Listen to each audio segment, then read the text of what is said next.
All right, well, welcome to Ottolini Cucini.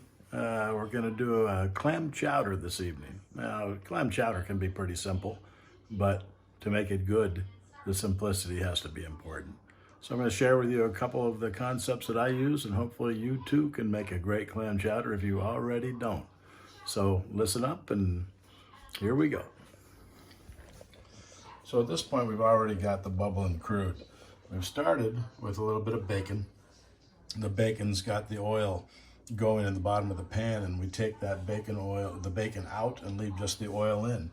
Then we throw in our onions and our celery, and we get that rolling through the saute process so they start to sweat and get nice and beautiful. Then what we're going to do is we're going to add the butter and the flour ever so slowly, and that's going to thicken it up gently.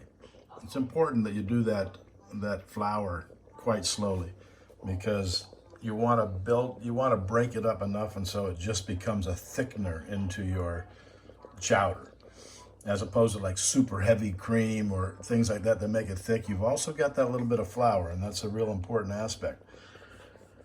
Once we get a little bit of that thickness going, then we're going to roll in and we're going to throw in our clam juice. Now what's great is to get a can of these chopped sea clams that have the juice inside them. You want sea clams rather than ocean clams. The sea clams are much more tender and ideal for chowders, whereas the ocean clams are good for making sauces and pastas and things like that. So go for your sea clams. You're going to pour all the juice of that into here, bring it up to a simmer, and then you'll put in your potatoes, diced russet potatoes, nice and small, about the size of a thumbnail, thickness of the end of a thumb. And you get those in there, and you're going to bring those up until they're tender.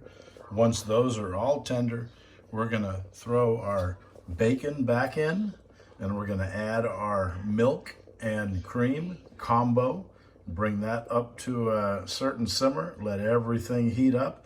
And then the real big secret, I think, is then we put in the white pepper. The white pepper is a beautiful thing. One, it keeps it beautifully clean looking, and so you don't have the black pepper flakes, and the white pepper is a unique flavor that makes for the best chowder, in my opinion. So, bon appetito. I'll send you a picture once we're all done. I know there wasn't a lot going on here because it already happened, but that's just the way we're rolling tonight. We got bacon, potatoes, celery, onions, clam juice, butter, flour, chopped sea clams, and all that clam juice, cream, and milk to come. Arrivederci.